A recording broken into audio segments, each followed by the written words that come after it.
Liverpool fan in Japan. Let's go. Hello YouTube, Liverpool fan in Japan here, the Miyazaki man Sai, and with Sunderland right around the corner, this will tell us everything about Arne Slot's frame of mind and his potential future. Will he show balls and go with the same lineup that successfully dismantled West Ham and got us back to winning ways, dropping Mo Salah, playing Isak and Wirtz and building through him? Or will he bend over and go back to tried and trusted 4-3-3 of last season with Mo Salah on the wing? Now, I saw some very interesting comments in the last video, right? It's like, oh my God, how dare you mock the manager, mock Mo Salah. When Salah comes good, you're going to be eating your words. I'm going to screenshot this, I'm going to show this and all that stuff. Great. I love Mo Salah. I've got 7 Mo Salah shirts. I would be delighted if Mo Salah shows me what's up and shows me back to form. Never you doubt that I love Mo Salah. I support Mo Salah. He's in my 10 top favourite players of all time. He changed the history and the trajectory of Liverpool alongside Mane, Firmino and Jurgen Klopp. However, emotional bias aside, right? Liverpool comes before everything else. Liverpool FC, the establishment, my club, my football club since 1988. Liverpool come first. Now, I don't care whether your name is Mo Salah, Mohamed Salah, Kenny Dalglish, Bobby Firmino. I don't care if your name is Jay Spearing, Jurgen Klopp, Bill Shankly, it doesn't matter. Managers come and go with the memories that they bring, but Liverpool lasts forever, and all I want is Liverpool to return to winning ways. Now, does that mean that you have to bend over for big names and reputations? No, you play for the here and now, and players should play on merit, but also due to the tactical setup on the day to beat the opposition. There's no right, there's no wrong. The ends justify the means, and the results are everything. But the eye test doesn't lie as well, and you can see how you perform. Isak has scored in the cup when Mo Salah was not playing. Isak scored last weekend when Mo Salah was not playing. I do not believe that Mo Salah is the best provider for Isak, not because he hasn't got the assist capability, because he definitely does, but without Trent and without a system designed for Mo Salah, he will not get into the positions to supply Isak. Now, there's a difference between his ability to technically strike the ball into Isak's path or into the place that he stands, basically, in the penalty box area, in and around there, because he's a sharpshooter, and the ability to get into the position to even get the right to hit that in the first place. Without Trent and a system designed for Salah, Salah is struggling to get into the positions to influence. And what's even worse is someone like Dominic Szoboszlai releases the responsibility off his shoulders and just passes the buck with a sideways ball, a slow ball into Mo Salah in a wide position, and then we're stuffed. We've done stuff like a turkey. It was Thanksgiving in America, right?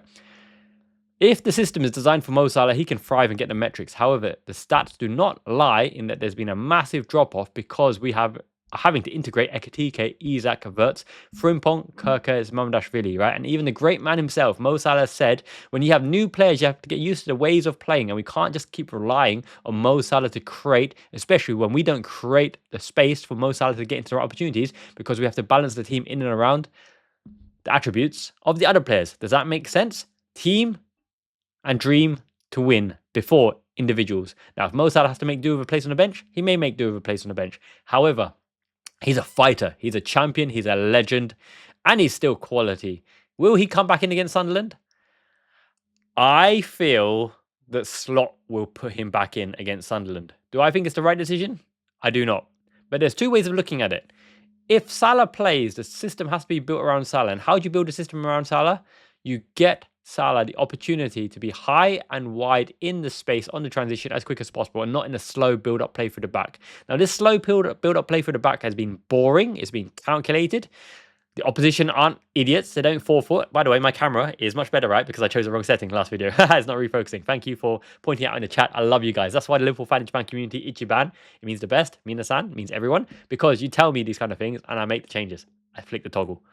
Looking better, yay. Wearing a hairband today. My hair's getting a bit long. And this is a Tekken shirt. This is a Venom UFC mixed with the Angel Wings. Speaking of which, I hope Slot flies high and survives this disgruntled period of bad form, because according to good sources, the Anfield faithful and the travelling away fans still love him. Arne Slot, up the shiny one, etc. He's a Premier League winning manager. Who else can you get in the short term to turn things around? And they're going to need their own players and own system. Xabi Alonso is struggling at Real Madrid with all the egos, right? Vinicius, Mbappe, Bellingham, for example.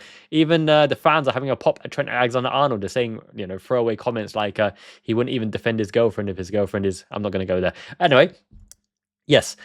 So, would Xabi Alonso come in? Not in the interim, because he needs his system. He needs wing backs. He needs a proper set of players to play his system. So Slot is the best choice until the end of the season for sure.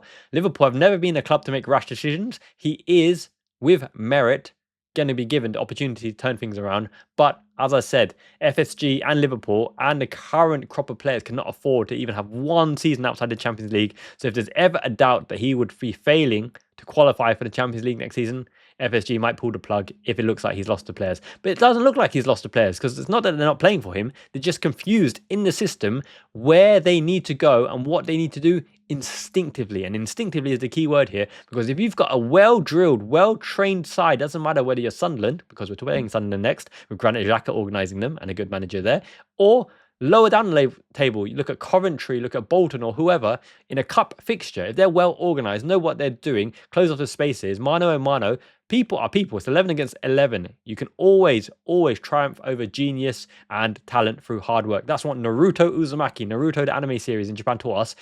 A genius can only be beaten through hard work. But if the genius works hard, you're absolutely stuffed, which is why Arne Slot needs to go gen pressing, needs to go full mano man mode, players right in people's faces. And if you're going to defend a mid block and only push 2 with Isak plus 1 up front pushing, then you better be winning that second phase ball, because you've set up for it. And we did it against West Ham. Luckily, Paqueta got that red card, for example. I still like Paqueta, quality player. But you know what I'm saying. So how do we get the best out of Mo Salah if Mo Salah comes in? I believe you have to drop Isak, right? As controversial it may sound, if Slot determines that the game-winning conditions, the game-winning scenarios, to create those scenarios again and again, is starting Mo Salah, because in this free fixture run in the week, right? And I can't stream this one. This one's like 8 p.m. Nighttime, right? That's ridiculous. Redonkulous. 9 hours ahead I am in Japan. So that would be, 5 a.m. on a work day. Can't do it, mateys. Come here. Sorry. Yes, but I do like to live stream. Thank you everyone for joining the live stream last time. You guys are the best. You saw the tactical analysis. And this is what this channel is about, giving substance and abundance, the tactical treasures without measures, and giving the tactics in a way that everyone can understand and accept. Not necessarily agree with, but at least accept and understand, right? So if Mo Salah plays, I don't think Isak can play, because Isak needs service. He needs to hang around a penalty box area. Anything drops his way, he'll finish. That half volley finish from the Gakpo pullback was not easy, but he rifled it in. That was a real rifling of the shot into the near post, out to in, out from the post, into the post. Beautiful. Areola, no chance. The reason Ekitike needs to play is because he needs to do the donkey's work, unfortunately, like Nunes, like Lucho Diaz, like Diogo Jota, our eternal 20, by causing havoc, off the ball runs, off the shoulder, actually forcing the opposition to maintain an offside line. He can't just drop into the pocket, because Mo Salah can no longer dart on the diagonal from an inside forward run from the right channel. And Sadio Mane, there's no Sadio Mane who can dart on the diagonal. Cody Gakpo darts laterally to try to get a bench shot. Sadio Mane goes right for the throat, right at you, in you, at you, over you, like he done Manuel Neuer, like a keeper in that Champions League fixture, right? One way, which way did he go? Turn the other way, lofted left foot into the back net of the net. So if Ekitike plays, he is Salah's legs, and he presses better. He's more mobile and he's more technically proficient. He can hold the ball high up as well, which allows Salah to come inside from the right wing position as well. So what happens then? Can you play Salah and Gakpo? I don't think you can play Salah and Gakpo either. So if you're going to be choosing Mo Salah, Arne, you better have a system that gets the most out of Mo Salah, because without the goals and assists, physically, in terms of his current capabilities, not his fault. Father Time is undefeated. He cannot do what he used to do. What he can do is very effective, as proven last season, but you must sacrifice elsewhere. The Klopp midfield, in my eyes and in my book, the one ethos in there, apart from intensity, which is Pep Linder's favourite word, is sacrifice. Wijnaldum, with all his attacking instincts, he started as a winger, played as number 10 for Newcastle, sacrificed himself. Henderson's technically brilliant, technical mastery, balls over the top, kept it simple, ran his legs off. Even if he was dying, as Sadio Mane said, he'd still be running. Fabinho, disciplined role, sat in the back. Oxlade-Chamberlain curbed his attacking intent to cover for Mo Salah. Milner covered for Mo Salah. Everyone. If You want Salah to thrive and come back to form, which we would all love, because if he comes back to form, scores a goal and gets assists, we're all happy because Liverpool wins. What are you nutters on about? Of course I want Salah to do well.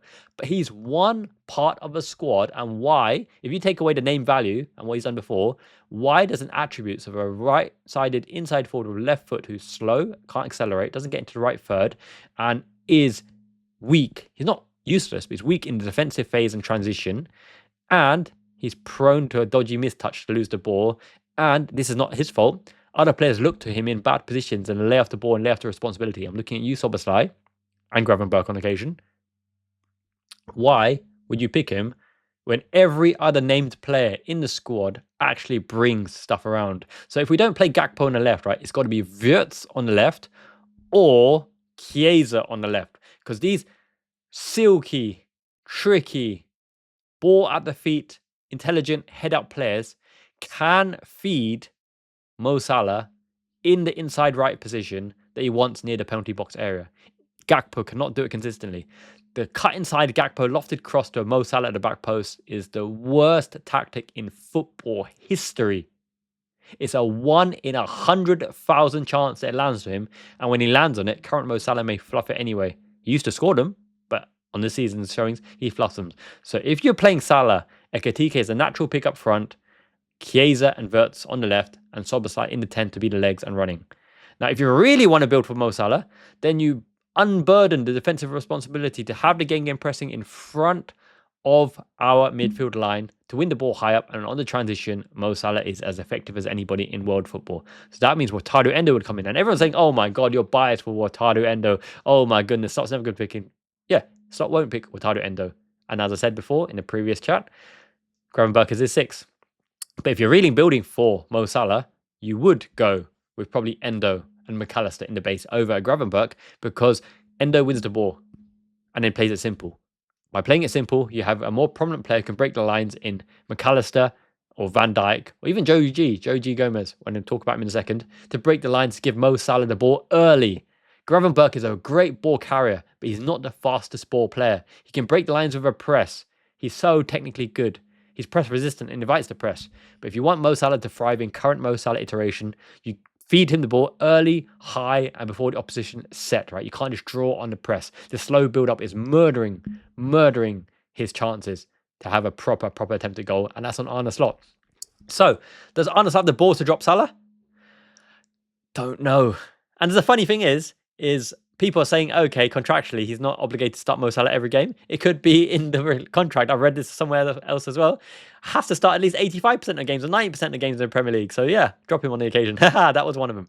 But you shouldn't change your winning formula. We've seen the Wirtz and Isak thrive when Mo Salah was not on the pitch, right? Because the 2 best games in Liverpool colours are the 2 games which Mo Salah inevitably got dropped.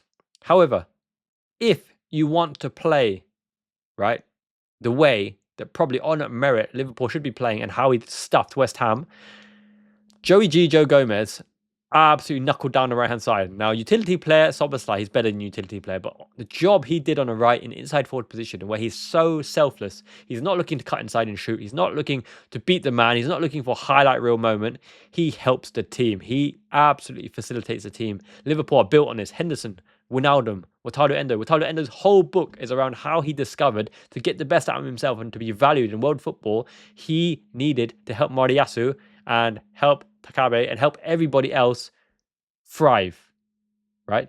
He needed to be the man to take the burden off his colleagues and let them thrive, give them a platform to thrive, be the intelligent shadow, right? And that's what Mo Salah needs. Now, Szoboszlai and Gomez have the natural understanding to help each other, because when you have Szoboszlai in a right half space position, Gomez has the freedom of the park to overlap in his delivery. He got an assist to Cody Gakpo. I wanted him to release to Gakpo instead, to go Mao with the goal mouth screaming. It could have deflected and gone in, but he got an assist to Gakpo, and look, that's good enough.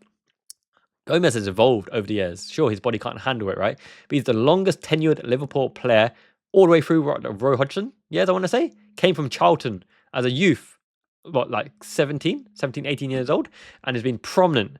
His defensive partnership with Virgil van Dijk is better than the Ibu Konate Van Dijk partnership has ever been. Gomez has seen it, done it, and won it all. And he's so softly spoken. What a lovely lad is our Gomez Maldini. Italian legend next to Baresi and Paolo Maldini. So Joey G covers the flank. And now you might be saying 3 games in a week is how Gomez got injured last season and injured for long spells. Yes. So you play him because 2 games and 2 wins on the bounce, and especially against a resurgent, revitalized Sunderland, is so important with Granit Xhaka leading them, right? We need to win this game at home, get the Anfield crowd behind our back, and Gomez gives us solidarity even. Szoboszlai and Gomez is just so solid and so nice and balanced on the right-hand side. Gomez overlapping, because he knows that Gomez, if we lose the ball and turn over the ball, Szoboszlai is getting his ass back there. And Gravenberch, the technical maestro, backing them up. That is a right side to be envious of, Gravenberch, Szoboszlai and Gomez. Because you have the shooting ability of Szoboszlai. You have the natural height and aerial prowess of Gomez, Szoboszlai and Gravenberch competing on the long diagonals in the half space. You have the overlapping runs of Gomez. You actually have the crossing ability of Gomez. Do you remember when Jota came on and Gomez came on? Gomez said, I'm going to swing in the cross and you're going to get the goal. And they swung in the cross and Jota got in the goal. Was it a winner? Someone looked that up. I miss Diogo Jota. I really miss him. I love that guy. He perfect on the pitch, on the bench, smiley, jovial, and quality. 2-footed, underrated in the air as well. That headed through ball to man it. Oh, I miss Jota every day. Anyway, the best way we can give our tributes to Diogo Jota is Slot, Salah, Liverpool, everyone pulling in the same direction to win the matches. We're only 9 points behind Arsenal. And Arsenal are Spursy, don't ever forget, right? They're the bridesmaid and never the bride. They have shown that they can throw it away. They always finish second. They always finish second. 9 points ahead. If we beat them at Emirates, it's 6 points. 1 loss and 1 win in our favour swings it back to 3 points, or 3 points is squeaky bum time. And Man City with a soft underbelly are always there and thereabouts. And Chelsea in the 3rd or 4th or 5th year of Todd Bowlenomics with the young guns, Esteval and Cole Chippy, Palmer, Kebabman. They really deserve some praise because they're getting together. And Enzo Maresca is a tactician. He's shown at Fiorentina in his playing career. He's a technical marvel, a technician. And he is getting it right. He's outcasting players like, was it Axel Disasi, is it? Or is it Badiashile? No, Axel Disasi and Sterling. But he's second, right? He's getting it right. They drew against Arsenal, even though that goal perhaps should have been offside. We've got another episode of The Footies On with Andy Cantwell, right? Make sure you watch that episode, going to be released later today as well. Slot, I would go with the exact same lineup. Maybe, only maybe, Andy Robertson. Andy Robertson for Milos Kerkez to keep Kerkez fit for the weekend because Leeds are going to be energetic, Dan James and all that. So Kerkez's mobility and energy and aggression should put us in good stead there as well. But yeah, Robertson could come in. I would keep the same lineup. But I have a feeling that for pride and for ego, but also for fighting ability, we want to see Mo Salah fight for the right to start, fight for his place, and see him come up trumps because he's a Liverpool legend. Why would you hate on Mo Salah? You only hate on the tactics and the system that he may be in. And who's that on? That's on Arne Slot. It's Arne Slot's job and responsibility to make all the stars shine, make us look entertaining, press, get Anfield on its feet. And look, we played well against West Ham. We beat them away. Great. We've stopped the rot. We've stopped the losing run. But now it's on him to show that he really can build a shiny era with these stars, Mo Salah and Van Dijk, Alisson Becker, as part of the transition to the new generation, elevating the new stars. It's not about records. It's not about his goals and assists. It's about him doing what's needed, him sacrificing and putting the hard work in to show the young blood that this is how I lead by example, right? None of his social media blocking malarkey. Don't hate on our legends, but you can hate on them getting picked. You can hate on the current tactics, showing up all their flaws and weaknesses in their current persona, current attributes and setup. Every player is worth their place. If they're chosen, they need to give it all on their pitch and they need to perform and deliver and convert. It's no good relying on reputation, namesake, what ifs, and in the past. It's here and now. Sunderland are the next opposition. Here's my official lineup. Alisson Becker, Andy Robertson on the left, Virgil van Dijk, Ibu Konate, Joe Gomez, Ryan Gravenberch, possibly Curtis Jones. Maybe I would say Curtis Jones and Szoboszlai, right? Curtis Jones and Szoboszlai, because I would love Endo and Gravenberch in the base, or Curtis Jones and Gravenberch in the base, with Wirtz ahead, yeah, and even potentially Wirtz on, Wirtz can drift to the left, but it could be Ekitike on the left, Isak up front, and Szoboszlai on the right. But the sneaky feeling is that Salah will come back in. And maybe rightfully so. Maybe he's had the rest. Maybe he'll shove it down everyone's throats which people think seems to hurt me for whatever reason. I would love it if he scores. It means we're going to win. But anyway, digressing just a little bit. I think Curtis Jones probably partners Gravenberch, right? Let's just put it that way. And then that leaves Szoboszlai in the 10, Wirtz on the left, Salah on the right. How can you drop Isak after he's scored? I said I don't believe in this Isak and Salah combination as it is right now. But Slot seems to be favouring Isak over Ekitike, rightfully or wrongly. Ekitike looked $1,000,000 when he came on. His link play was phenomenal. But he must be proper miffed if he's continuously the bench player. But I think Arne Slot will play Isak. Isak up front, Salah right, Wirtz left, Szoboszlai 10, Curtis Jones and Gravenberch in the base, dropping McAllister. Right back, Joey G, Gomez Maldini, and he'll have a rest. He'll have a rest against Leeds. Konate, Van Dijk at the back, and Robertson left back with Alisson Becker. Is it right? Is it wrong? The proof will be in the pudding and in the results. Okay? So great, stick it to me. Put it in the comments. Say, how can I be against the manager? How can I be against Mo Salah? A lot of you are still Slot out. You're not wrong. A lot of you are Slot in. You're not wrong either. Get all of the facts, get all of the opinions, do the eye test, do the stats, do your tactical jigs and variations, and come up with the game-winning scenarios, because all we want at the end of the day is 3 points in the bag, baby. And if we can win all these 3 fixtures, Leeds, Sunderland, and West Ham, the pressure is definitely off, but the pressure cooker was rising because historically, from the start of the year and even the start of the season, even though we won at the start of the season, the style of play ain't been good. You can admit that. You're man enough to admit that. It's been boring. It's been predictable. The same players play without fear of being dropped.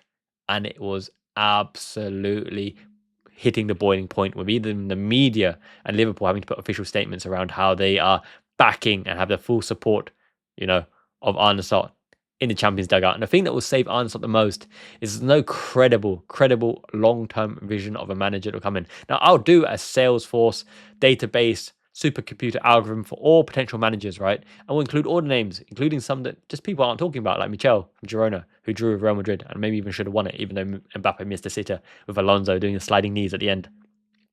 Links to Camavinga never go away. Links to Tchouaméni. Links to order player. Real Madrid are having a torrid time. Liverpool are having a torrid time. But don't forget, Manchester City went on a worse run than Liverpool, ended up finishing 3rd and winning the FA Cup that season, right? And Arsenal are Arsenal. Even though the name Arsenal, not Tottenham, they are Spursy. Never forget they are quite Spursy. And Gabriel and Saliba being out is a defensive bedrock. They can concede, even though Enzo Fernandez might have been offside for the Chalobah-headed goal. I'm really going to enjoy this match. It's going to tell us a lot about the rain. The pressure will be back on. If he plays Salah and they stink and they don't play well, the pressure will be right back on. Why would you drop a game-winning tactic and formula that made us look great and absolutely pulverized West Ham, limiting them to one scrappy off chance near the end of the game? Would you revert back to form? But Salah's off to the AFCON, which might be more food for thought, that you need to be setting up the team in a way and giving them match rhythm, match practice and muscle memory to win without Salah. And if we get Semenyo in, although Man City are rivaling, because Semenyo and Doku either side looks filthy, to be honest, in and around Haaland, they're going to give him chances galore just through their physical presence and ability to smash the ball across the box. But if we do get Semenyo, or we do get a centre-back, and you have to be wary of squad places as well, because we haven't got much room to budge, then we might be cooking in January when Salah is off the AFCON. Salah is being called up by Egypt and they want to release him early. Is it December 12th or something like that? So, do we play him while he's still here? Do you remember Salah historically goes to AFCON, plays well in the AFCON, wanted to leave Egypt to AFCON glory, African Cup of Nations glory, and he comes back and is lethargic and really putrid in form for the rest of the season. He starts the season on fire. He didn't really start the season on fire, even though he got a goal. And then he's putrid after the AFCON. But after the AFCON, I hope it's a reversal of fortunes. It's the Uno Trump reverse card. Time do in Yu-Gi-Oh! They say trap card, which is he goes to the AFCON. He gets angry that Liverpool are absolutely going on a rampage, a mad stomp in the Premier League and destroying everybody. And he comes back and becomes a Mo Salah Egyptian king down the wing, destroying everyone, as we know, and gets like triple hat-trick or something. I would love to see that. Come on, Mo Salah. You're better than this. Arne Slot, either build a system around Salah if he plays, or play the other players and get them up to scratch, because that's the future. Ekitike, Isak, Wirtz, that triangle, that triumphant triangle is going to lead us to glory. Make it work, Slot. Build intelligently. Don't play favoritism. Don't play pragmatism. Go for the tactics on the day without namesake value to stuff Sunderland. Sunderland are good this season, but we stuffed them. We come back onto our perch and watch Arsenal inevitably drop points. I'll be right there for it. Thick and thin, we play to win. Liverpool fan in Japan community, I love you so much. Thank you all the members for supporting this channel. I'm doing a new member banner, new member content from Mickey's coming up, translating Wataru Endo's book Jewel, chapter 10, coming out today, hopefully, as well as translating his vlogs. Segundo Valaro, Registrar, Mazala, all those fun positions. I'm doing an explanation video in the member section as well. I have to do all the videos in the member section because the YouTube algorithm associates this channel with specific content, and it's the content you guys like. So make sure you hit subscribe button, join the growing Liverpool fan in Japan community. It is the best right now. It's the nicest community. We don't have trolls, we don't have flamers. We have a great bunch of people. Love you guys a lot. Miyazaki-man Ichiban means the best. Jane means ciao. Have a great day. I'll wake up on the Discord to see us smashing Sunderland. Peace. Ciao.